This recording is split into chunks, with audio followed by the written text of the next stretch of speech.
If it's first game breaks, no get you know it up, put on more steam.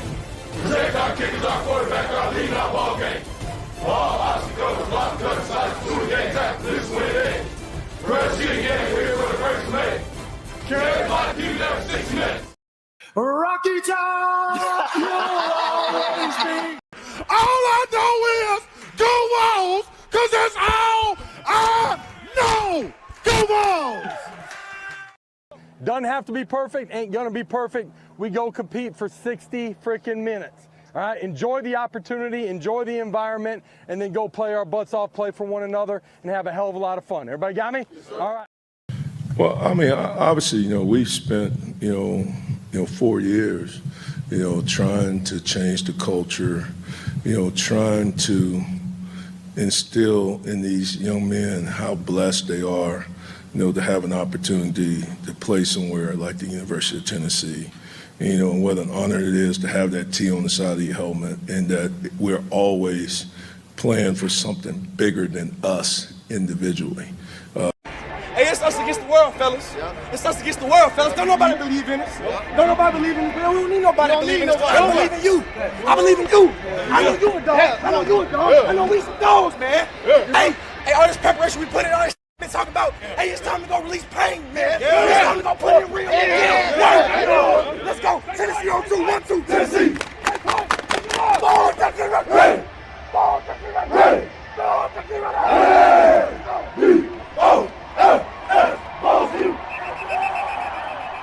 But you know what? Let's talk a little Vols.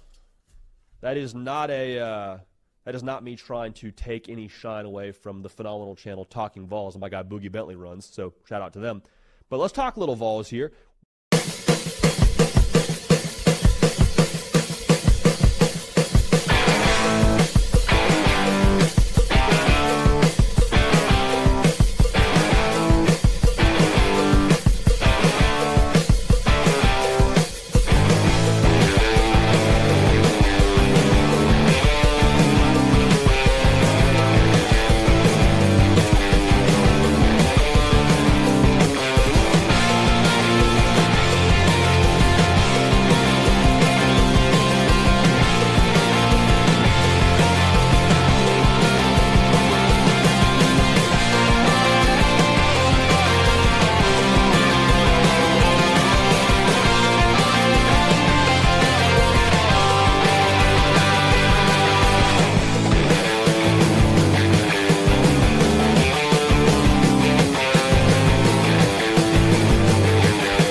Good Monday morning. Welcome to the Talkin VAWLS Network. My name is Boogie Bentley. Is this thing on? Are you guys here?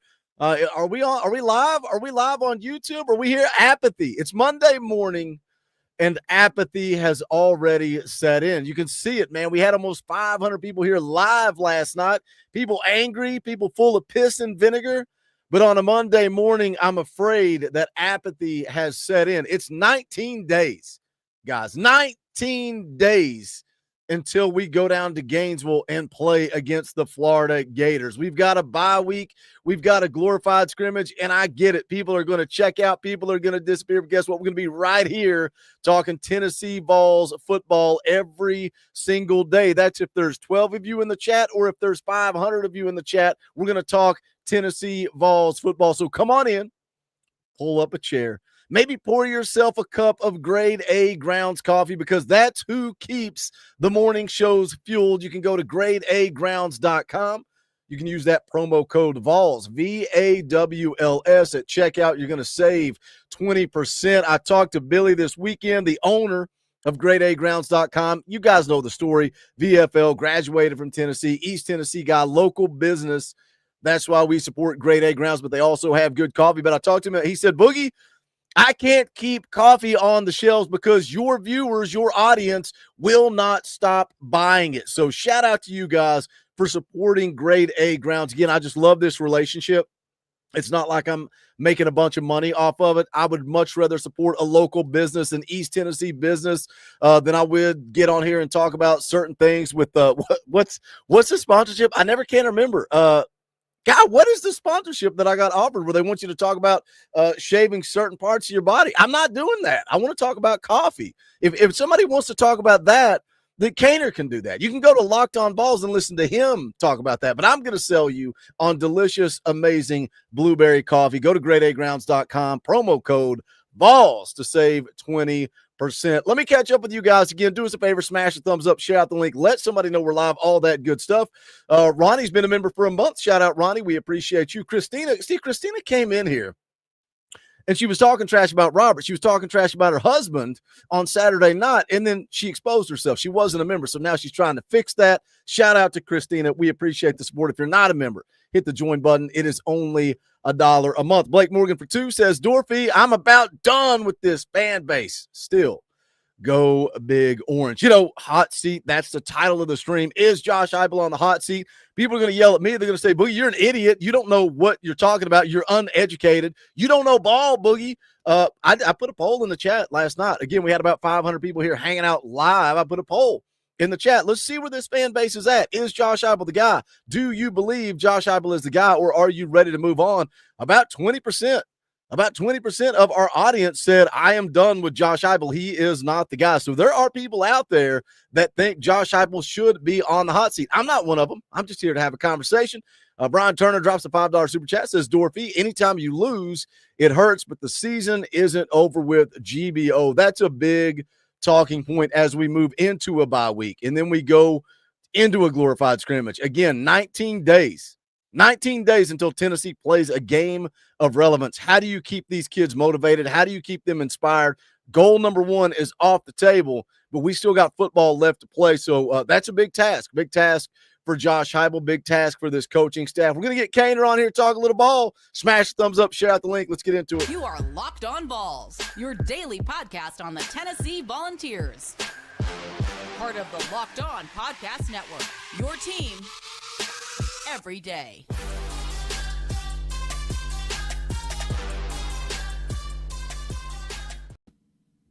Eric Cain, how we feeling on a Monday morning? Are you as excited and energetic and geared up and ready to talk about 19 days of nothing of relevance? I can't wait.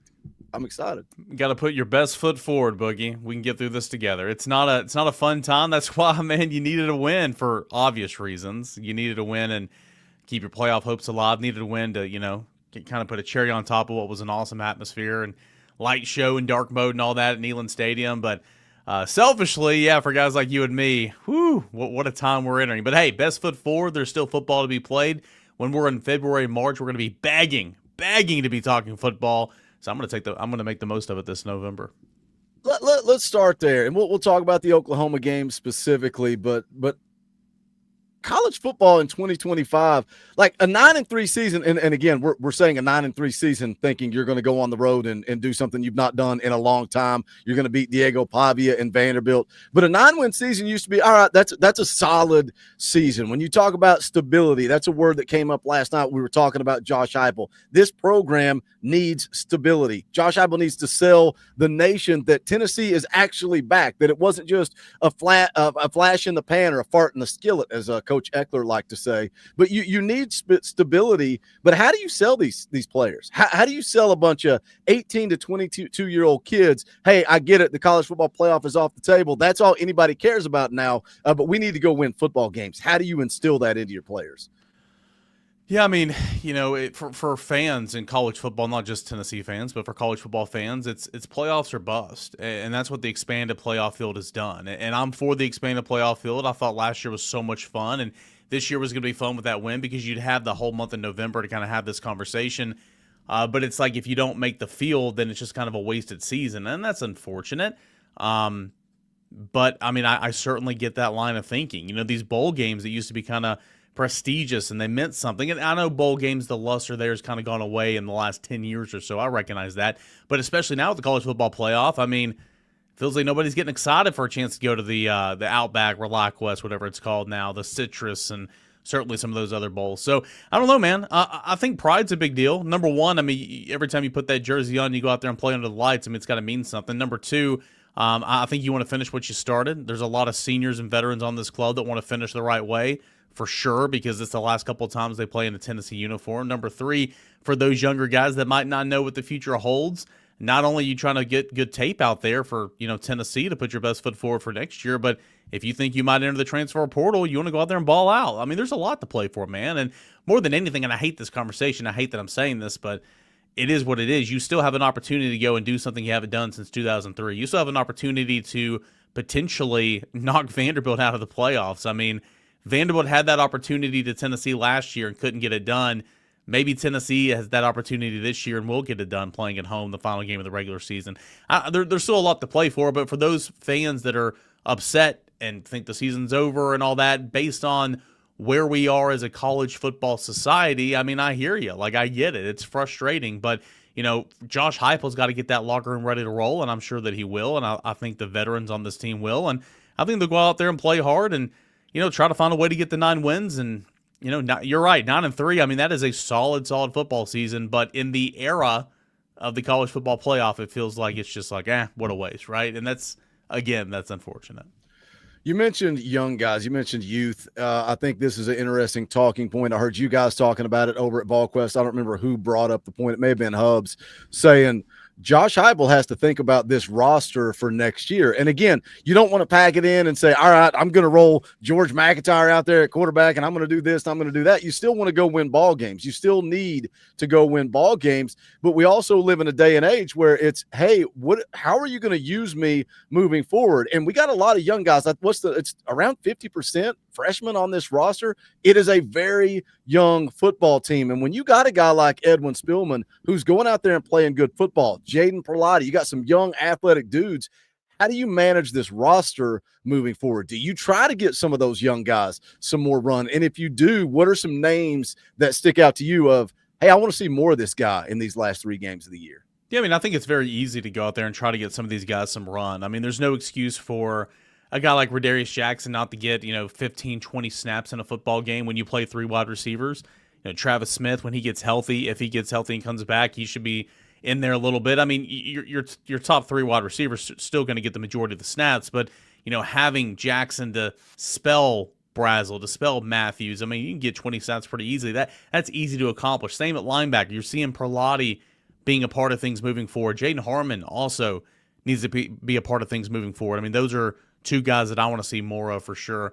Against New Mexico State, you better play George McIntyre at some point. Against UAB, yeah, it was UAB, I believe. He didn't play, and I mean, what on earth are you doing? Like, what? And I understand the flow of the game and all that, and he was going to come in, and then they didn't want to put him in there to take a knee. I mean, but he should have had the 4th quarter.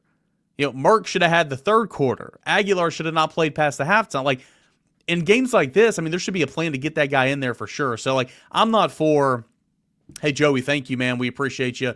Let's play, Merck or George moving forward. I mean, you still can go out there and win a lot of games or win some games and put up some points and have fun doing it. But when opportunity presents itself specifically for the New Mexico State game, well, you better give George McIntyre a lot of run because I think you need to see a little bit more of him and kind of see where he is heading into spring when, we'll see, Mark Linger, what's in his future plans. George McIntyre, of course, Faison coming in here. So, again, when those opportunities present themselves, I'd like to see Tennessee do it. But I'm not for just, all right, youth movement, let's go. That kind of shows like you're giving up on the season. And clearly this is not a 5-7 football team. Like, it's a much better football team than that. But when opportunity presents itself, certainly play some of those young guys. It's just wild because, it's the college football world that we live in, right? You're talking about 9-3 and comparing it, the mindset. And you and I are sitting here having this conversation on a Monday morning of a youth movement. Do you play young guys? What do you do with the roster? As if this team is 5-7, no. As if this team is not going bowling. And I think just the change of the landscape and the way college football has changed into this mindset also kind of puts it in people's minds that Josh Heupel is not good enough. Josh Heupel can't win the big one. Josh Heupel can't do this, can't do that. Whereas if we rewind time like 10 years and plug Josh Heupel in, and he's winning 9, 10, 11 games every year, and we're going to big New Year's 6 bowls, or we're going to Florida for bowl games instead of going to the Music City Bowl or the Liberty Bowl or some joke, or not even going bowling. I mean, it's not that long ago we were sitting here begging, can we get 6 wins? Getting to 6 wins was huge, but because of the landscape and because of the way college football playoffs, all that stuff has changed. It's like if you don't win 10 games, you suck, and you're not cutting it. And then I laugh at that because I look around the country. Alabama didn't make the playoff last year. Lane Kiffin didn't make the playoff last year, and those are the teams that people are kind of putting out there as the pipe dream. We need to be like Alabama. We need to be like Lane Kiffin. They didn't make the playoffs last year. No. So let's put things in perspective there. I really don't want to talk about Oklahoma, but we have to talk about Oklahoma. So let's go back and look at it. 33-27. If it could go wrong for Tennessee in the first half, it went wrong for Tennessee in the first half. If I told you, and these aren't some mind-blowing talking points, but Cain, if I told you that Tennessee was going to outgain them 255-99 in the first half, if I told you that Tennessee had 17 first downs and Oklahoma had 5, if I told you that Oklahoma was 1 for 5 on third down and Tennessee was 6 for 8, you're going, man, Tennessee ran them out of Neyland Stadium. On the flip side, if I told you only, Oklahoma had a scoop and score, Tennessee had a missed field goal, Tennessee had 2 interceptions, you're going, oh, wow, Oklahoma blew them out. Crazy, crazy, crazy first half. Tennessee somehow, some way still in it. Just a frustrating game. Sometimes we talk about the losses suck, but sometimes the way you lose makes it sting a little bit more, and that's what this game felt like. Yeah, I mean, give Oklahoma credit. That defensive front seven is nasty. Knew it would be. I don't think Tennessee's offensive line played very well. Obviously, Tennessee could not run the football. Tennessee was completely one-dimensional. But boy, oh boy, it's tough, man, because Joey Aguilar has won you a lot of games this year. Exciting brand of football. You are doing all this because you have a quarterback that can push the ball down the field, make things exciting. His turnovers there in the first half, man, it was killer. It was killer. And I'm not, obviously I'm not blaming the loss just on him, but those turnovers were absolutely not great. And, the scoop and score, unless he was supposed to set a protection or something, I mean, that's clearly not him. I mean, there was a miscommunication on the right side, a clear rusher, and I mean, it was almost like a blindside block or blindside hit. He was, doing his RPO read, and by the time he brought the football back up, he got decked. And so I'm not putting that on him. Oklahoma did a really good job, and I went back and watched the replay after it happened of disguising that safety. He just never saw the safety, never saw it. And then that second interception, I know he had some pressure, but it's like, man, what are you doing in that point? But like that was right before the half. Those picks resulted in 6 points right before the half, to where you went up in the locker room 16-10 when it could have been 10-10, or it could have been Tennessee ahead. It's just unfortunate because, again, Tennessee absolutely dominated, belt to bad word in the first half, and nothing to show for it, essentially. And then in the second half, right? I mean, you get that turnover, you get that takeaway, back-to-back 3-and-outs. It's the only time you went 3-and-outs, but back-to-back 3-and-outs there. Unfortunate. So there's a lot of reasons why Tennessee lost this game, but the first half turnovers were an absolute killer. It's unfortunate, man. What are the difference of week weeks? Joey Aguilar was 7 for 7 passes 25 yards or more down the field against Kentucky, 3 of 10 against Oklahoma. Oklahoma's a lot better than Kentucky. I get all that, but it's just, again, it's one of those games where you leave Neyland Stadium and you're like, I mean, again, give credit to the opponent, but Tennessee screwed itself out of a win. Leaving Tennessee, Georgia game. Tennessee screwed itself out of a win. Tennessee could have won that Georgia game 17 times if it did one thing. Take away the turnovers there against Oklahoma. Tennessee take away one turnover against Oklahoma. Tennessee wins that football game. So it's just frustrating. It's really frustrating leaving the stadium knowing that you are so much better than what the final score indicated. Yeah, look. Every game has a handful of plays that can dictate the outcome of the game, right? But you're a field goal away from beating Georgia, and you're a handful of plays away from beating Oklahoma. You could have even beat Alabama if certain things played out, but I get it. That's every game. People are going to say, oh, here goes Boogie with his excuses again. He's always making excuses for Heupel. No, it's just the reality of the situation. I mean, we're sitting here with 3 losses. We're sitting here at 6-3, and we're talking about can we find a way to beat Florida on the road in Vanderbilt? Tennessee could very well be sitting here at 8-1, and the conversation looks a whole lot different. That's why when you talk about Josh Heupel, I'm nowhere near thinking Josh Heupel needs to be on any type of a hot seat. When you're in games like this, and I get it, no moral victories, But when you could be sitting at 8-1, you could be in complete control of going to the college football playoff, possibly going to an SEC championship. Look, things happen and they didn't go your way.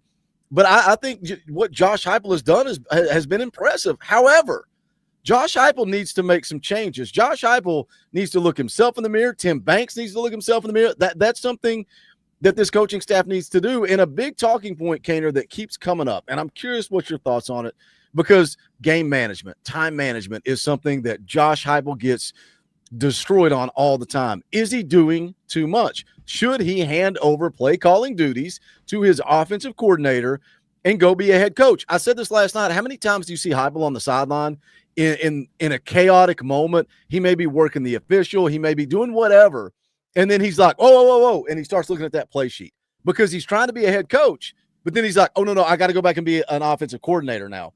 How big of a thing do you think that is? Because that's where I'm at with Josh Heupel. And if you don't trust Joey Halzle, go get somebody you trust. That's it. Well, I mean, it's something to talk about for sure, because I've never been a huge fan of head coaches being play callers, both in college and in the NFL, because you've seen it some in the NFL too, especially coordinators that get that promotion. I personally don't think Josh Heupel will ever relinquish. I mean, I don't know how many plays he calls on Saturday. Okay, I'm not going to pretend to know. I know he and Joey Halzle do it together. I don't know if he's calling 90%. I don't know if he's calling 30%. I don't know if he's calling none of it, but just talking to Joey every step of the way. I don't know. But he will never relinquish his role on the offensive end in games, because again, that's just kind of who he is. Now, what I would do in that big time self scout in the offseason, just like Tennessee did last offseason, made some adjustments, and hey, this offense has been a whole lot of fun, right? Yeah. I did miss the middle of the field intermediate throws that we've seen all year. Where was that on Saturday? That's a conversation. And that's what Oklahoma was trying to give you. That's what they were trying to give you. Just be patient. Man. That's what's so frustrating. Be patient and take it. Anyway. But after the season, when you do that self scout, I completely agree. I mean, Brent Hubbs likes to make fun of all the guys in polo sitting on the sideline, right? I mean, there's 100 of them, right? Find you a guy to be up in the sky, up in the box with a headset on, and all he is doing is game management stuff. Hey, man, you got 2 timeouts right here. You might want to burn one. Hey, man, spike the football right here. Spike the football in the 2-minute offense. I don't know why Tennessee doesn't do that. But, hey, man, 4th down, go for it, but don't waste 40 seconds here before you call a timeout. Like, I have no issue. You and I talked about this yesterday. I have no issue, and I might be in the minority here. I have no issue with going for it on 4th and 1. I have no issue with the play call. It just wasn't executed. And I like Jack Van Dorselaer. I think he's going to be a great player. I know he got held up at the line when trying to get out into the flat there. Play just wasn't executed. It was there. So I have no issue with that. What I have an issue with is wasting 40 seconds before calling a timeout. Stuff like that. Could you have potentially thought about kicking the field goal there on 2nd down at the end of the game when you're trying to save all this precious time? Those things that you're probably not thinking in the moment, but if you had a devoted guy up there in the box saying, hey, do this, hey, think about doing this, hey, because again, there's so much going on for Josh Heupel that it might not cross his mind. So that's what I want to see, not necessarily, I don't want to really have the conversation how involved or not should he be with offense or play calling or whatever. It's, can you find a guy to help you with game management? Because again, just to have another resource, another sounding board in those moments is only going to help, right? Because there had been some, and I thought he handled the 2-minute drill at Kentucky perfectly. But there had been a handful of times this season where it's like, oh, man, he should have done this, could have done this. And maybe if he had another sounding board in that moment, maybe things could have been different. Again, trust is such a big thing. If you're going to have a guy telling you this, do you trust in them to just do what they tell you? And sometimes I wonder if Josh Heupel, man, it's just, I'm the head guy. I'm the guy that's going to make it's a control freak. Is that what Josh Heupel is? I don't know. Does he trust anybody in that role? Joey Carroll for 5. We appreciate the super chat. Says, if a coordinator gets fired, does it open up the portal, or is it just the head coach getting fired? It's just the head coach. So if we fire Tim Banks or whoever, it's not going to open up the transfer portal. But with Joey mentioning the portal, I ask you this. We coaches need to change. Coaches need to grow. Coaches need to do certain things to continue. We're in this weird place of being a really dang good football team. And that's weird to say, but again, it goes back to the landscape of college football and the college football playoff. Tennessee's a good football program right now. 10 wins, 11 wins, 9 wins, whatever it is. Josh Heupel is winning games, but you're trying to get to the elite status, and that is the hardest place to get. Coaches have to adapt. Coaches have to change. This roster needs to be better. The transfer portal, is going to be wild. When you look at the number of coaches that have already been fired in the SEC, the coaching carousel that is coming this offseason is going to be chaos. It is going to lead to a wild, wild time in the beginning of January when that portal opens. You got the keys to the castle, Cainer. You get to make the decisions. Where are you focusing on this team? A team that's got a lot of youth, but you can go pick and choose and kind of build this roster out for 2026. What's your priorities in the transfer portal this offseason? Safety, number one. Got to go, and I'm talking, and I mean, recruiting, a lot of people want to say, like, why can't you get an elite safety out of high school, da-da-da-da-da. And I hear, I mean, there are some, but, like, again, it's like recruiting offense. Like, you're not going out to recruit an offensive guard out of high school, or you're not going, you are, this is a good example, you're not going to recruit a center out of high school, okay? Your center in college is a tackle that converted. Yeah. Okay? Your safety in college, for the most part, is a corner converted. I know Caleb Downs a different story and all that, but a lot of those guys are corners in high school and they transition to safety and all that. But having said all that, I'm going to get a safety for sure. A couple guys in that secondary. I think getting another corner would be a good idea because you're going to lose Hood to the NFL draft. Jamal McCoy, of course, to the NFL draft. Ricky Gibson should be back. Go get you another corner to pair with Ty Redmond as well. So safety, corner, defensive line, always go out there and get at least one defensive lineman. I think you need a receiver because numbers, again, aren't where they should be, and you're going to lose Brazel to the NFL. So I would go get a receiver. And that's where I would start without putting on the spot here and thinking about where the numbers are offensive line-wise. I mean, linebacker, yeah, I mean, if there's a guy that makes sense and a stud out there in the linebacker, go get him for sure. I know the linebackers haven't been good enough, but gosh, I like the collection of talent in that room, and I like Perlotti and Harmon. I like the guy Rouse and White coming in. Need to be better at linebacker. If one makes sense, go get one. But I would start defensive backfield, safety, corner, D lineman, wide receiver. That's my priority list heading into January.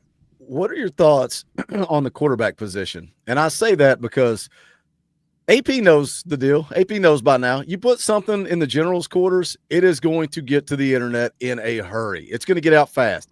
He didn't say Jake might leave. He didn't say Jake could leave. He didn't say keep your eyes. He said Jake Merklinger is gone in January. Like cold, blunt, to the point. And I'm going, oh, okay. Well, that doesn't surprise me. I think a lot of Tennessee fans kind of can see with their own eyes that George probably brings a higher ceiling. So let's just say if Jake Merklinger does leave, you got George McIntyre, redshirt freshman. You got Faison coming in as a true freshman. You have to add a quarterback. How do you sell a quarterback? And I know a lot of this, it's ifs, ands, and buts because what happens if you get an elite quarterback that you can go get QB1 in the portal? We don't know. How do you sell a quarterback to come be sandwiched between these two elite guys in George McIntyre and Faison Brandon? Or how do you handle George McIntyre with kindness and respect and worry if you go get a guy to play over top of him?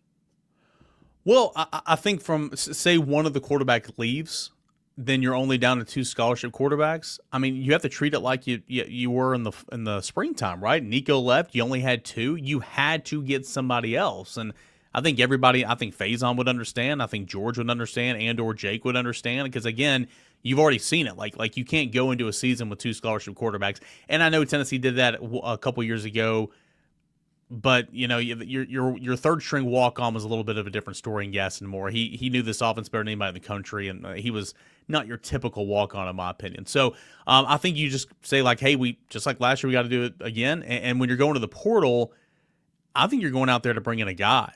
And this is just my opinion, right? Because I think it's going to be hard to sell. Hey man, we got this rising redshirt freshman. Think he's going to be good, or hey, we got this 5-star true freshman coming in. We need you to be the old guy in the room, kind of help them along right there. Maybe but third string, maybe get in there and mop up duty. That's a tough sell.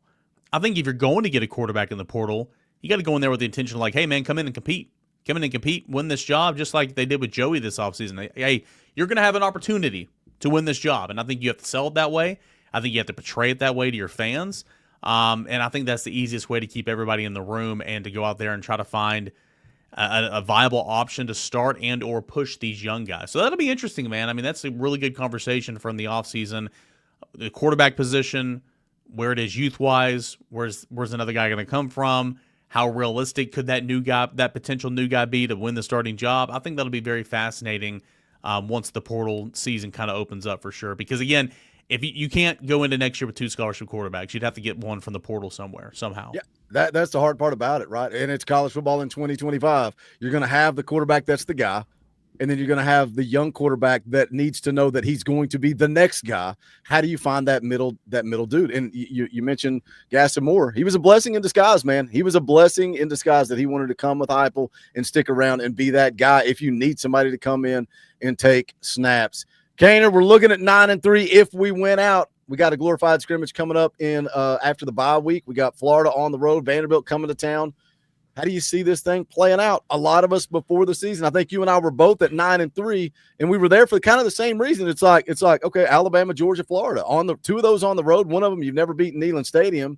I can see how that would be 3 losses, but you may go get Georgia. You may go down there to Alabama and win. Oklahoma, kind of that wild card, and now it's like, all right, well, you're 0-3 in the ones that we thought we could lose, and you still got to go play Florida. Could be looking at 8-4. Where are you at on the last 3 games here? It's going to be interesting. I mean, I think this team has too many seniors, too many veterans that, you know, if there's anybody just kind of going through the motions, they're going to kind of snap them out of it a little bit. This is obviously still a good football team. This is obviously still an offense that can score a lot of points and move the football. You got to finish drives that you didn't do against the Sooners. Gosh, all those turnovers on the plus side of the field, but there's still a good chance that you can go out there and run the table and finish 9-3 for sure. So obviously Tennessee beats New Mexico State. Where's Florida another week down the line? Florida's a good football team. Florida did not have a very good head coach. Okay. And Florida had an awful game manager as a head coach. And, finally DJ Lagway's not turning the football over a lot. Jaden Ball's a really good running back. That defense has been good all year. That is going to be an incredible challenge. And they're going to want to knock off Tennessee because that's something that they always do. So I don't know, man. Ask me closer to that date. That's going to be a tough one. And then, of course, Tennessee, Vanderbilt at home. It's always going to be big and a chance to knock Vanderbilt out of the playoffs. I mean, what more can you say? So I think it's going to be fun. I think Tennessee's going to win the majority of these next 3, if not all of them. And, we'll see what happens. I think that there's a lot more touchdowns and explosive plays to come. So, again, it's unfortunate that you're kind of here. And I'll say this. I know you're trying to get rid of me here. Expectations changed. You and I were at 9-3. If you polled 100 Tennessee fans in the month of June, said, "Hey, man, Tennessee," or "Hey, girl, hey, person, Tennessee's going to go 9-3 this year. Joey Aguilar is going to lead the SEC in passing." Oh yeah, let's go, man. Like playoffs, who cares, man? Let's go to the Citrus. Yep. Let's ball out.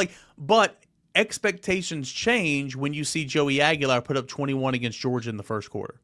Expectations change when you see that 8 games into the season, I haven't checked him since Saturday, Joey, I'm sure he's got to be still leading the league in passing yards. Yeah, it has to be. Yeah, leading the league in passing yards. Like, those expectations change, so I understand that. I get it. And I'm not saying you should revert back to where you were in June. I'm just saying it stings because you're here now, knowing that in June it was okay to be 9-3, but now it's just this massive disappointment. I get it. Expectations change, but I'm excited, man. Again, we don't get football, but 12 Saturdays a year guaranteed, and I'm not trying to go to the Spin City here and put a cherry on top, polish a turd or whatever, but it is what it is. There's more football games left to be played. You finish 9-3, that's a fine season, and you regroup and try to get back to the CFP for the second time under Josh Heupel and try to get back to winning double-digit games for the third time under Josh Heupel. Again, I get the frustrations, but yeah, I don't quite understand the whole fire Heupel narrative. That doesn't make sense to me. I get frustrations, and I get some things need to change, but yeah, I'm with you, man. I mean, think about where you've been, think about what you've accomplished under Josh Heupel, but how can you get better? I think a lot of that conversation is happening right here in the month of November. It's life as a Tennessee fan, man. That's what it is. It's life. It's false hope, right? Even look back to 22. 22, man, you're cooking. You get ranked number 1, and then the wheels fall off. South Carolina, Hendo Cinco gets hurt. You land Nico. He's going to be the greatest quarterback in the history of Tennessee football, and then he bounces after the spring. You're lining up to kick a field goal to beat the freaking Georgia Bulldogs when there's people, you talking about, I would take 9-3 all day. There's people telling me that Tennessee was only going to win 4 games when Nico bounced. Like, people were at rock bottom. Now we're looking at making a field goal to beat Georgia. Oh my gosh, national championship. We're going to win it all, boys. Until Max Gilbert missed the field goal. And then now it's just life as a Tennessee fan. Wash rinse, repeat. But here we are, still talking about it, going to keep talking about it.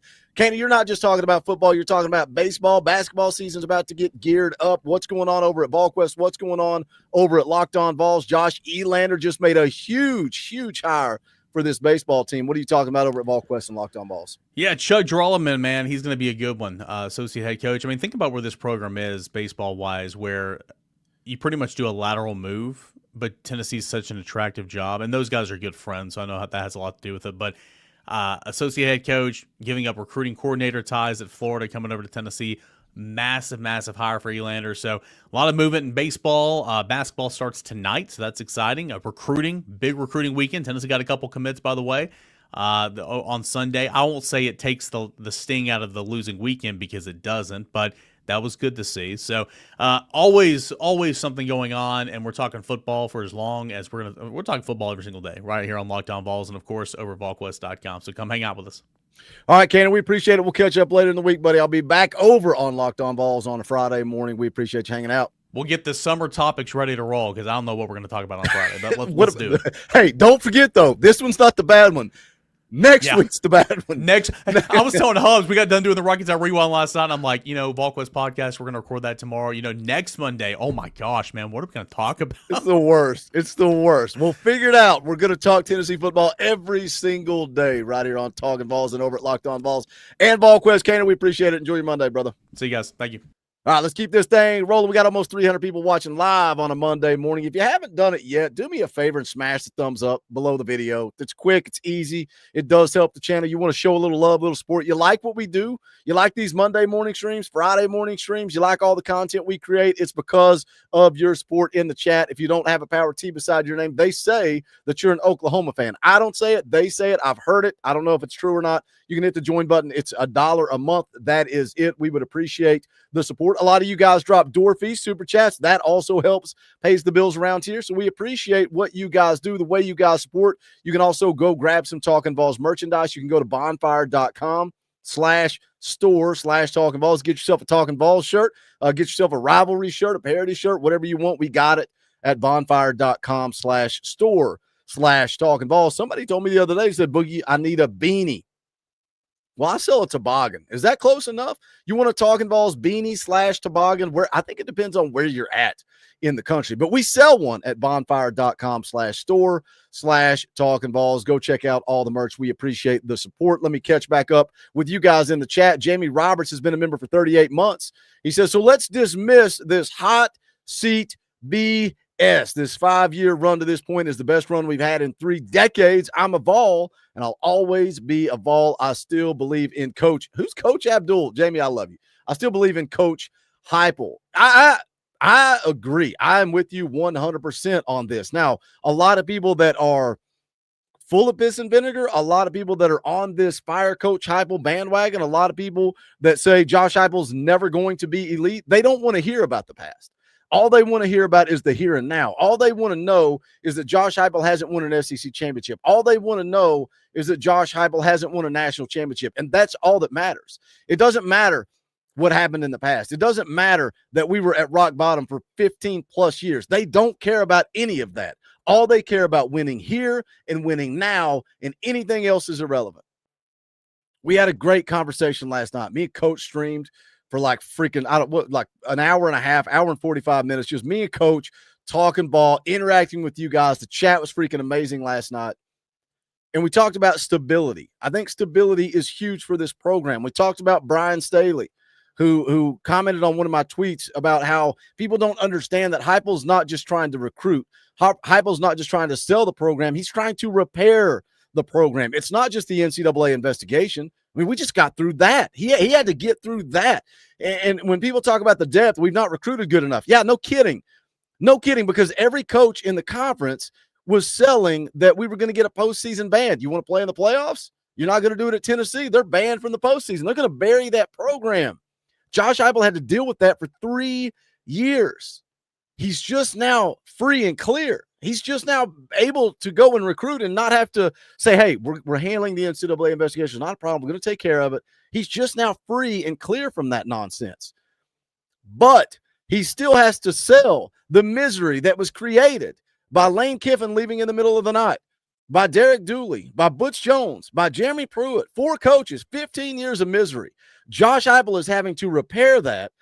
You go look at kids around the country. You go look at kids. If you guys are in Tennessee, you live in the state of Tennessee, go to one of the schools. Go pick up your kids from school and look around. It's starting to change. Used to, you'd go to the local schools and all you'd see is kids running around in Ohio State crap, Clemson crap, Alabama crap. Now you go to the local high school game.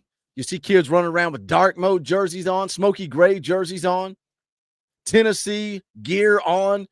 Josh Heupel is changing that. Josh Heupel is bringing Tennessee back. Josh Heupel is making Tennessee cool again. He's making it sexy to come to Tennessee. We didn't have that for over 15 years. That's a lot of damage to repair. It's not as simple as, oh, well, we went out and won 11 games in 22. That's good enough, right? No, you need stability. You need stability. You need to prove that we can do it year in and year out. Everybody wants to talk about the Indiana coach. Everybody wants to say, let's go get Cignetti. Look what he did. He's dominating. What do you think Josh Heupel would do against that schedule? That schedule's a joke. It's a joke. Me and Coach Day broke that one down last night. Go look at last year. Go look at last year. Indiana won 2 games or lost 2 games, played 2 ranked opponents, lost them both. 0-2 against ranked opponents. Look at the schedule this year. Me and Coach are in agreement, man. Pretty sure Josh Heupel would go 11-1 against that schedule. 11-1. Disagree with me? That's fine. Let's go take a shot. Let's go take a shot. Let's go hire another coach that kind of unproven, unknown. Let him come in here. And then when he doesn't succeed in 3 years, guess what? Fire up the coaching search. Fire up the hot boards. I'll just say screw him, fire him, we'll move on. 3 years later, we'll do it again. Let's just start a coaching search every 3 years. We saw where that got us, right? We saw where that got us. Lane Kiffin, Derek Dooley, Butch Jones, Jeremy Pruitt, dude after dude after dude. Screw this guy, fire that guy. Screw this guy, fire that guy. Screw this guy, fire. Where'd that get us?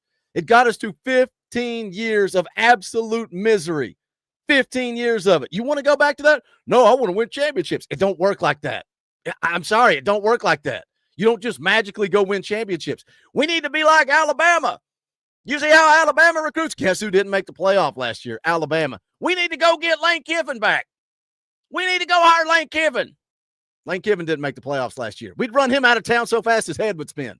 Alex Golish, let's go get I love these comments. Alex Golish is not unproven. You're dense. I wasn't talking about Alex Golish. I was talking about Cignetti at Indiana. What are you talking about? Get involved in the conversation. You're dense. You're dumb. The insult is comical. You don't even know what I'm talking about. You don't even know what I'm talking about. It's exhausting. It's exhausting. Go hire this guy. Go hire that guy. Even Alex Golish. Even Alex Golish. Unproven.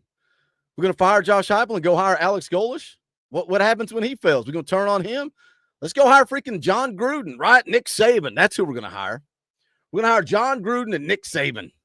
They're going to come right in here. They can't wait. They can't wait to come to Tennessee. Oh, meanwhile, we're going to do this while every freaking team in the SEC is firing their head coach. Every team is firing their head coach. Every job is open. Rank them. Be honest. I put Coach Jay on the hot seat last night. I said, rank these jobs. LSU, Florida, Auburn, Arkansas, and Tennessee. Take off your orange-tinted glasses. Take off your Power T cap. Take off your Tennessee T-shirt. Unsubscribing by Cry Me a River. You're yelling about a conversation that wasn't even happening. I'm so devastated. You're unsubscribing, and it ain't an airport. I don't need to know you're leaving. I don't care. Good riddance. Bye. Adios. Adios. What job is most attractive? Which job is most attractive? LSU, Florida? And you're talking about, look, I love Tennessee. I love, if it's me, if I'm a coach, I'm taking this job. Give me Tennessee all day, every day. What job gives you the most opportunity with NIL? What job gives you the most opportunity with location and recruiting? LSU, Florida gives you a way better opportunity. It's hard to recruit to the University of Tennessee. That's just calling a spade a spade. That's the reality. I love our in-state kids. I want to keep our in-state kids home. But they got a whole lot more talent in Florida. They got a whole lot more talent around LSU. This is not like you want to go hire a coach now? You want to go hire a coach now? Let's magically create a scenario where Nick Saban is going to come back to coaching. You think he's going to come to Tennessee over LSU, Florida? It's not that easy, boys. I wish it was, because I would just jump on board with you and I would say fire Josh Heupel and let's go get this guy. I said this last night on the show. I worked for a guy in corporate America, best boss I ever worked for. Anytime I had a problem, anytime I had a concern, and I would come to him and I would start griping about it and I would start complaining about it, he'd look at me and say, I don't care. He's like, unless you're going to bring me the solution, don't waste my time. Why are you coming to me crying and you want me to go fix it? You fix it. Give me the solution.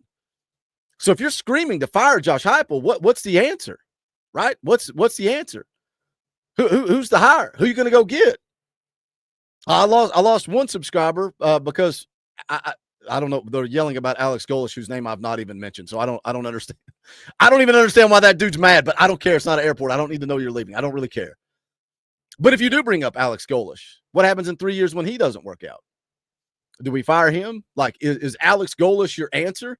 I think Alex Golesh could be a great head coach. I hope Alex Golesh becomes a great head coach. I hope he doesn't end up at Florida. I hope he doesn't end up at LSU. I want Alex Golesh to succeed. I hope it's not in the SEC. I love Coach Golesh. But I think firing Josh Heupel and hiring Alex Golesh is not a guaranteed success. That's taking another chance.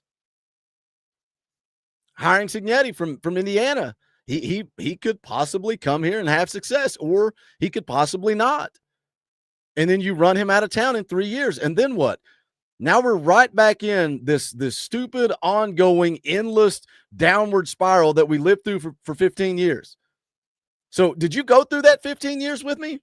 Did you guys live through that 15 years with me? How miserable were you? It was awful. It was horrible. We were looking for something to be encouraged about. We were looking for something to be happy about. You want to go back to it? It's worse for those of you that are my age. It's worse for you guys that lived through the 90s when Philip Fulmer was out here dominating, winning SEC championships, won a national championship, winning 10 games like it's nothing.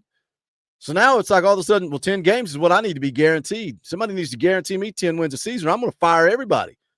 I'm going to fire Danny White, Josh Heupel, Alex Golesh, anybody that comes through here. Cignetti, you can't win 10 games. Gone. Nick Saban, you can't win 10 games. I'm going to fire you.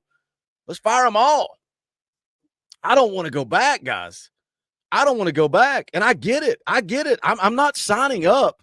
I'm not signing up for 10-win seasons. I'm not signing up for, well, it's better than it used to be. I want to go win a championship. But I understand that Josh Heupel needs more time to go win a championship.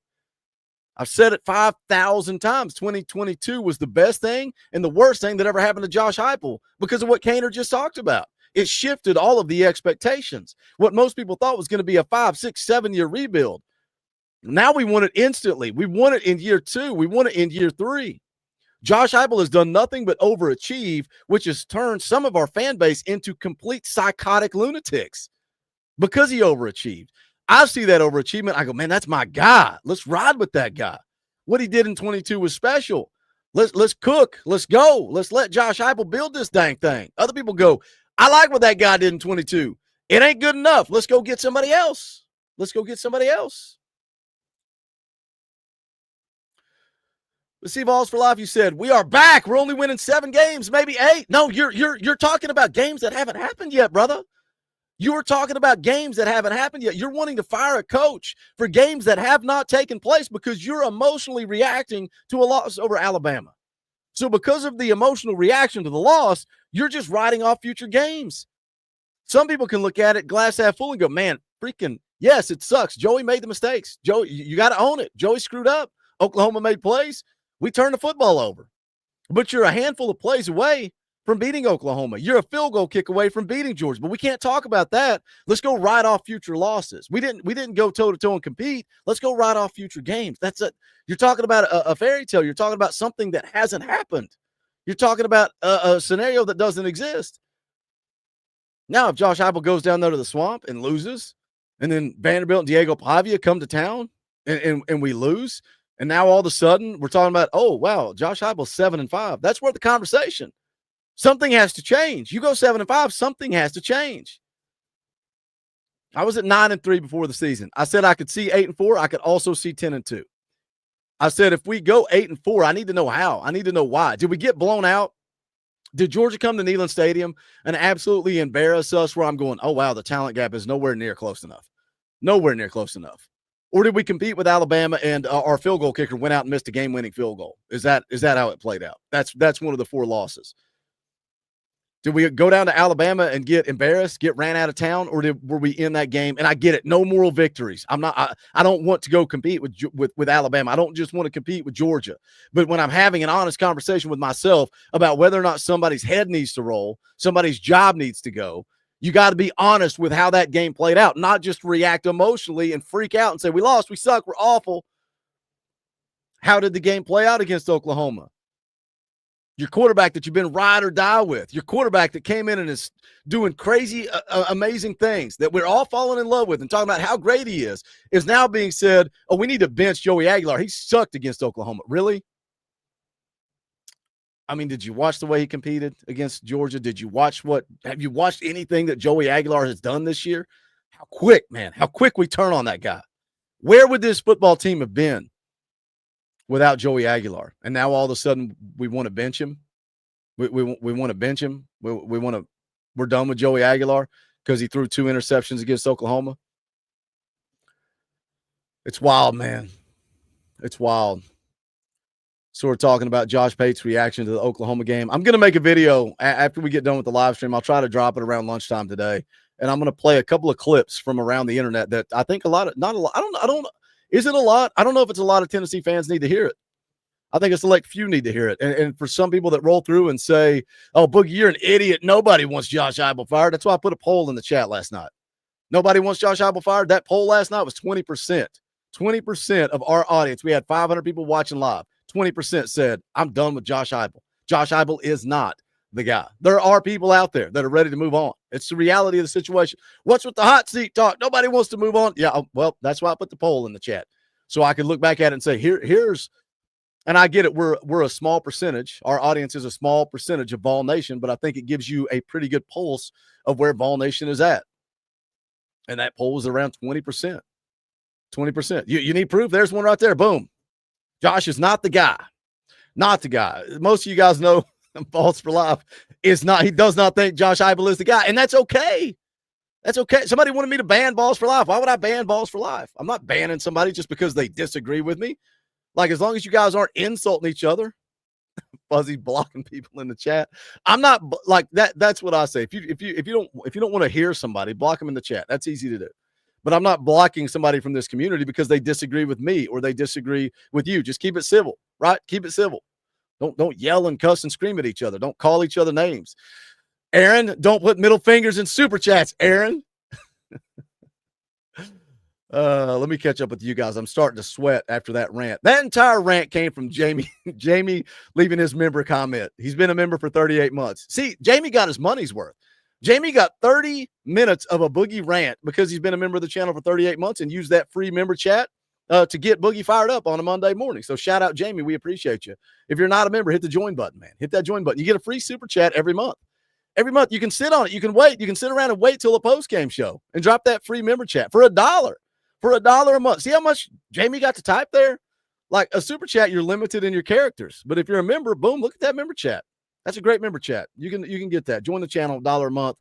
Ronnie gifted a Talkin VAWLS membership. He didn't join the channel. He gifted one. He's already a member. So shout out, Ronnie. We appreciate that. That helps. That's supporting the channel. Andrew Short for 5 says Georgia hurt because the team battled and earned it. Oklahoma hurts because they beat themselves. Hot seat is an insane thought. Hype has the program on the path. GBO. I agree wholeheartedly with that, Andrew. I think that's why we're seeing some of the overreaction and some of the emotional reactions, because it does hurt. And you know why else it hurts? Because we're so dang close, man. We're so dang close to being to that elite status. We're trying to take that next step to elite status. And I can't remember if it was J.D. Pickell or if it was Josh Pate. It was one of the national talking heads after the loss to Ohio State, talking about how Tennessee was right on the doorstep of being elite. And they're trying to cross into that elite status. And that is the hardest step to take in college football. And then you even have to define what is elite. We had that conversation last night. What is elite? Is elite just winning a national championship? So does that mean every coach in the country that didn't win a national championship sucks and is not elite? Are we only settling for elite? Is it elite or bust? If you're not elite, we're firing you and moving on. What does elite even mean? But I agree with you. It's the way those games went down. It's knowing that if Max Gilbert makes a field goal, that's a win. It's knowing that if you just protect the football, if Dave just gets his protection right. You know, Cainer was talking about that. It's Joey's not even looking, man. He's in the middle of an RPO. Somebody said the running back missed an assignment. No, they didn't. The running back was carrying out the RPO too. Dave missed his assignment, and Joey got lit up, and it led to a scoop and score. If Joey doesn't put the ball in harm's way twice, bad, man. Those interceptions are what a lot of people thought we were going to get from Joey the entire year. We've not seen that. We have not seen that from Joey. Has he thrown interceptions? Yes. He threw a couple that bounced off a wide receiver's hands. He threw one where Braylon Staley fell down, but people want to use that as ammunition. People want to use that to say, I knew it. Joey sucks. Look at the number of interceptions. Did you watch the games? Did you watch Joey play? Did you see that he hit a wide receiver in the hands and they dropped it and it led to a pick? Did you see that Braylon just fell down? That's not putting the ball in harm's way. That's just things happen. It's football. Now, Oklahoma, that's a different story. He put the ball in harm's way. That's what people were scared of when Joey came here. And I hate it, man, because I love Joey Aguilar. I'm ride or die with that guy. Man, Joey Aguilar has given us the fun times we've had this year. What are we without Joey Aguilar transferring in here? Todd Landers for 5 says, late fee. People need a chill pill. Go Big Orange. Shout out, Todd. I appreciate you, brother. Appreciate that late fee. See, Todd showed up late, and he's like, man, I can't drop a door fee. I'm late. I showed up 45 minutes after the show started. Boogie, here's a late fee. I appreciate that. Y'all keep the lights on around here. This channel doesn't exist without you guys, so I appreciate all the love and support. Balls for Life says, for 2, let's hire some big-time recruiters. I can get on board with that. I'm not full scorched earth. We got to fire somebody. We got to fire Tim Banks. We got to fire this guy, fire that guy. But if Josh Heupel does, I'm on board with it. If Josh Heupel makes a change, I'm on board with it. You got to go make the right hire. Who is the hire? Who's the replacement? I treat that the same way I treat if you fire the head coach, right? If you're going to do this, who are you bringing in to replace him? Balls for Life also became a member of the channel again, been a member before. He's a member now. He's also in our EA Sports College Football Patreon Dynasty. You guys can be a part of that. I'll put the link in the description. If you play a little EA Sports College Football 26, me, Coach Jay, Foul Ming, Dauber, the X Factor, we're all in there playing. There's a link to that. We also have game day chats on the Patreon website during the games. You come in. We talk all throughout the course of the game. Caleb Bray for 5 says, if Tennessee got a guy like Venables for defensive coordinator, I could see a natty in 5 years. The way he recruits on defense is elite. Talk about complimentary football. Yeah, we talked about this last night too, man. The pipe dream, the vision, the hope, the prayer that Tennessee beats Oklahoma. Their fan base melts down. Venables gets fired, and Josh Heupel calls him up and says, hey, what are you doing? You want to come over here? You want to come to Knoxville? Come to Tennessee? Let's build something special together. Would be huge. But can you get a guy like Venables? I don't know that he wants to be a defensive coordinator. I don't know that that's going to happen. I don't know that that's going to happen. All right, you guys know what we do on a Monday. We always listen to Josh Heupel's postgame press conference. I did not have it on my bingo card that I was going to go 30 minutes on a rampage, but hey, that's what happens. That's what we're here to do, is talk it out, hash it out, get into it. Let's see here. What is going on? Why is everything a living hell?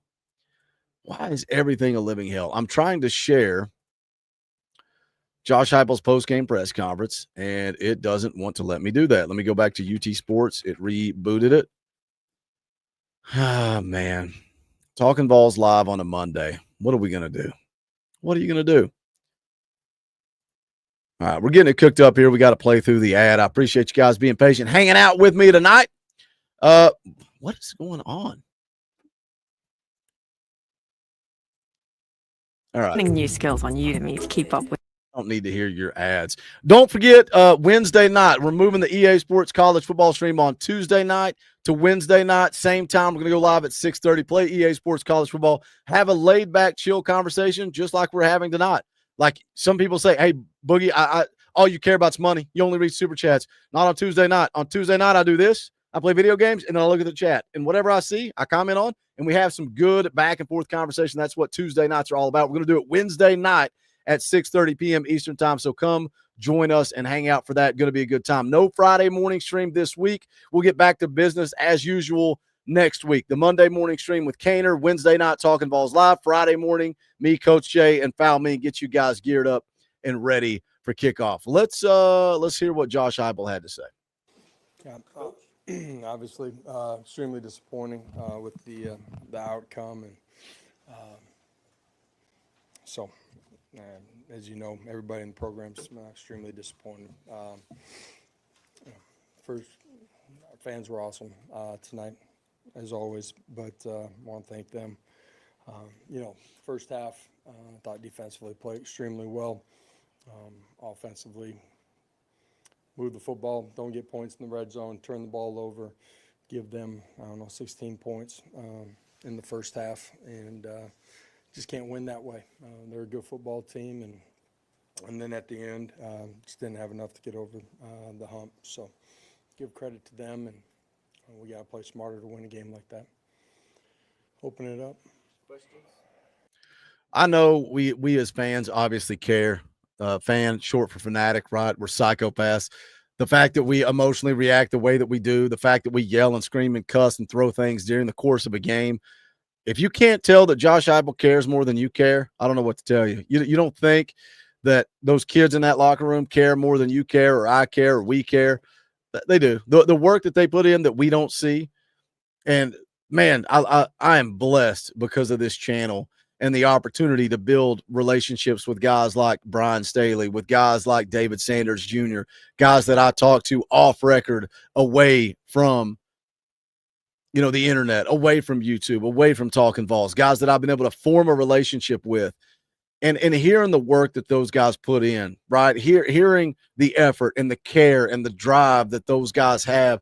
We talk so much about the culture that Josh Heupel has created. Nicholas, you can't even spell losing. I don't know that I would insult Josh Heupel for his press conference when you can't even spell the word losing. You don't know the difference between losing and loosing. So I don't know that I would really take shots at a head coach when you can't even spell the word losing. I would start there. I would start by learning how to spell losing before I would start trying to insult Josh Heupel. Maybe start there. You guys are mad at Nicholas. $20 to ban him. Can we monetize Nicholas in the chat? Can we? $20 to kick Nicholas?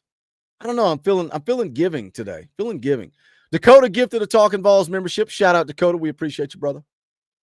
If guys won't join the channel, you guys can gift them and make them. You can force them to join the channel. Coach, your team has lost the time possession battle in each of the 8 games they've played against FBS schools this year. Is that something that concerns you? Yeah, I don't know. Tonight's 30-29. So, David. thank you. Josh, you had praised Oklahoma's defense all week. Did they do some things? How do you think y'all handled their defense, and did they do some things that made y'all get out of character a little bit? Well, ultimately didn't handle it well enough. The turnovers, uncharacteristic, and they turned into points. And that's a double whammy right there. Give credit to them. There's some things that we did really well. I didn't think we operated a couple of the possessions in the red zone the way you need to, and then the turnovers. So you give them 16 points in the first half, and their kicker did a really nice job, hits 3 long ones, but just didn't execute. Their kicker, man, even though he looked like an idiot, their kicker. Gosh, I mean, that's the difference in the game. Two 55-yard field goals and a 51-yard field goal, and that's the difference in the game. Brian Turner gifted 5 Talkin VAWLS membership. Shout out, Brian. We appreciate you, my man. That is very, very generous. I thank you for the support. That is the equivalent of a $25 super chat. So shout out, Brian. We appreciate the support, brother. Brad drops a 20 spot. We'll play the clip. Shout out, Brad. Appreciate you, my man. Rocky Top, you'll always be. Brad says, GBO. Goodbye, Nick. 26 class is just outside the top 5. First full recruiting cycle with no NCAA sanction. Oh, man, it's a glorious day. I love to monetize people. And I also love when people always say, I've donated money. I've been a member. That's weird when I've never seen your name, never heard from you, and you just randomly pop in the chat and start insulting people. Like, you just pop in and it's take shots, take shots, take shots, take shots. So I'll monetize you. I'll put a $20 bill in my pocket, and then we'll move on with life and continue to have a conversation. That's what we do around here. You see the difference between Nicholas and Vols fan? Vols fan for life. Vols for life has disagreed with me the entire night or the entire show, but he's not being a jerk about it. He's just stating his opinion. That's what we do here. We state opinions. Now he's talking trash in the EA Sports College Football Dynasty. I love it. Shout out, Brad. I appreciate you. Monetize the haters and the trolls. That's what we do around here. We monetize the haters and the trolls. Brad with the top donation, my man. Brad with the top donation of the morning stream. I don't usually like it when Brad is at the top. I don't like it when Brad's on the leaderboard, but we'll put Brad on the leaderboard. Joey's 2 interceptions. One is just off his back foot. Another one doesn't see rotation. Hangs it up for post safety. Josh, what did you see that led to y'all's inability to consistently run the football? Yeah. One, they're good up front, against the run. Two, there's some times where we had some runs and we're throwing perimeter tags when we shouldn't. So combination of all those things, and then late the game plays out the way that it does. See, now it's not just 20, it's 40. I've made $40 off of Nicholas. He's mad and threatening me, but we made $40. Wayne says, good. Bye. He said bye-bye. I said bye-bye, actually. Bye-bye. We'll play the clip. Rocky Top, you'll always be. Shout out Wayne for the 20 spot. He also said, sorry, I had to change my password, but let's kick him while he is down. So we kicked him while he's down. Another 20 spot. Shout out Wayne. Appreciate it. Vols fan says, in the same breath, if I see Heupel patterns, I know SEC coaches do too. That's fine. You're not in here cussing me out, insulting me, acting like a psychopath.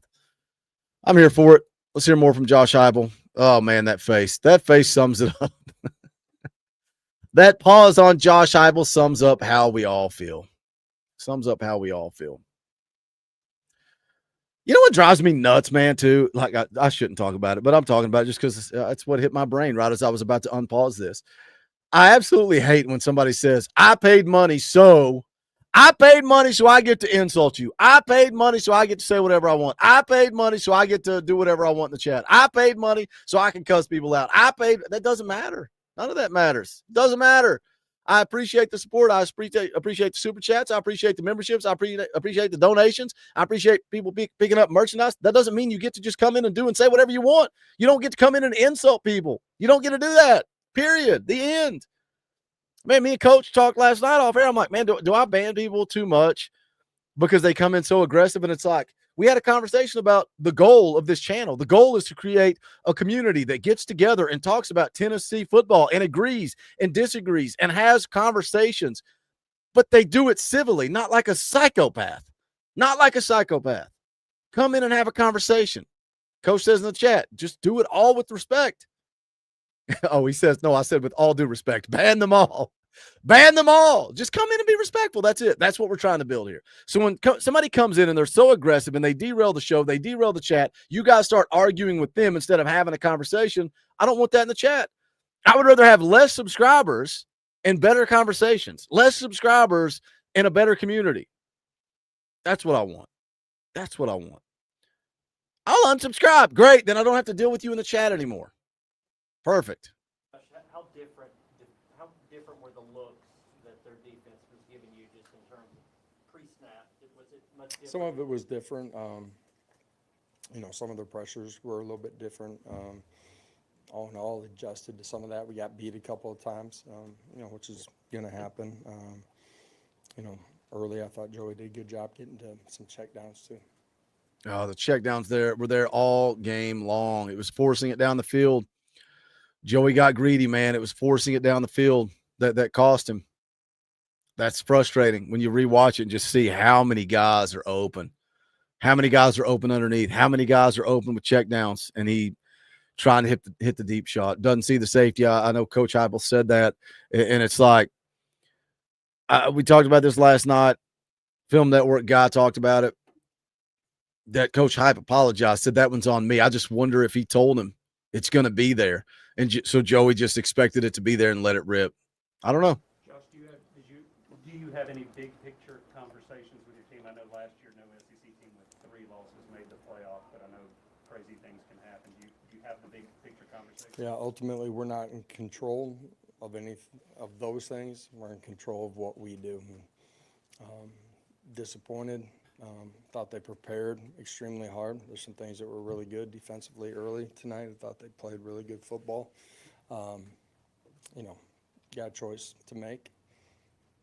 Life, how are you going to respond? This group has competed. It's continued to try to get better every day.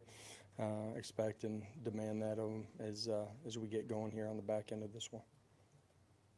Patrick, Josh, on the 4th down play call, it looked like Jack didn't get his head turned around fast enough. What did you see on that play and the call? Yeah, long yard right there. They've been good in those situations and had something that we thought, as multiple as they are in that situation, that would give us a chance. And, he gets hung up a little bit coming around the edge. I haven't watched the video of that specific play yet. And, whether we got to squeeze it a little bit and let him get his head around or we just got to make a play, I can't tell you right now. But, had a chance there. Grant and Vince. What went wrong when the heavy set came out that led to the timeout? Yeah, we were just behind in the sequence of it. So, play clock. Josh, I'm sure you guys prepared for Material's ability to run with the football and extend plays. What did you see from how you guys defended him? He made some big plays. Early, I thought we did a good job. As the game went on, he made some plays with his feet out of gaps a couple times, and sometimes he made just a good play. 3rd and 16, we let him escape and pick up a critical first down. Paige? How would you evaluate how your defense prepared or played today, especially in that first quarter, not giving up a touchdown in that first quarter? I thought early played well, first half. It's tough when you give up 16 and you've played really well defensively. Wes? That was the worst part about it, man. That's the worst part about it. We got the defense we had been looking for all year long.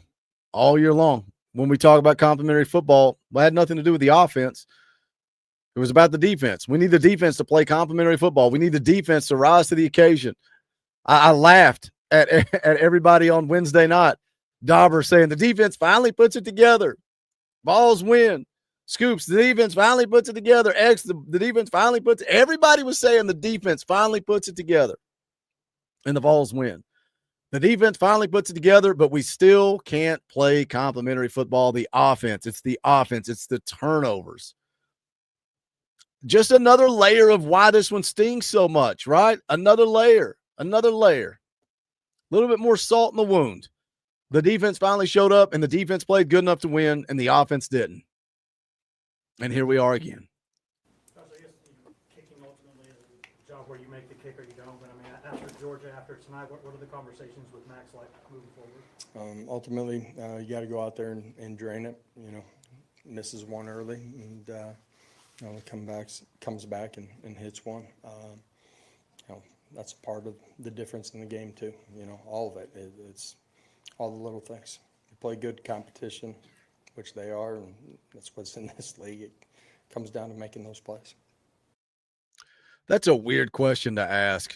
And I get it. Max Gilbert has not been good this year, but it's just the kicks that he's missing, right? They're amplified because of the kicks that he's missing. But like to ask Josh Heupel the question, Max Gilbert missed a field goal against Georgia, missed a field goal here tonight. What do you tell Max Gilbert? What? Yeah, you stuck.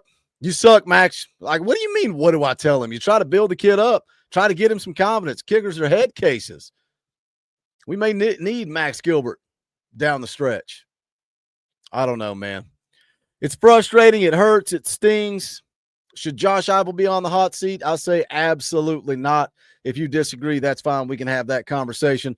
We're going to call it a show, but I'm going to get off here and I'm going to go make another video. We're going to be dropping that here. Probably take me an hour, hour and a half or so. Try to drop it around lunchtime. So be looking for that. Go check that out when it drops. Smash the thumbs up on the way out the door. I would appreciate it. Go check out the merchandise. If you want to support through the Patreon, if you want to support by becoming a member of the channel, this show does not exist without your support, especially when I yell and ban people in the chat. I need you all to support this channel so I don't ban them in the chat. Michael says, you yell at them like my buddy's dad did to us. People in the chat? Or are you talking about Max Gilbert? Look, man, I just want to create the best dang community we can for Tennessee Vols football. I just want people to be respectful, have conversations. And then like Brad says, I'll monetize the haters and we'll run them out of town and we'll keep driving this thing forward. So I appreciate you guys.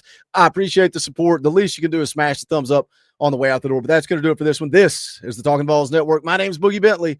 Go Big Orange.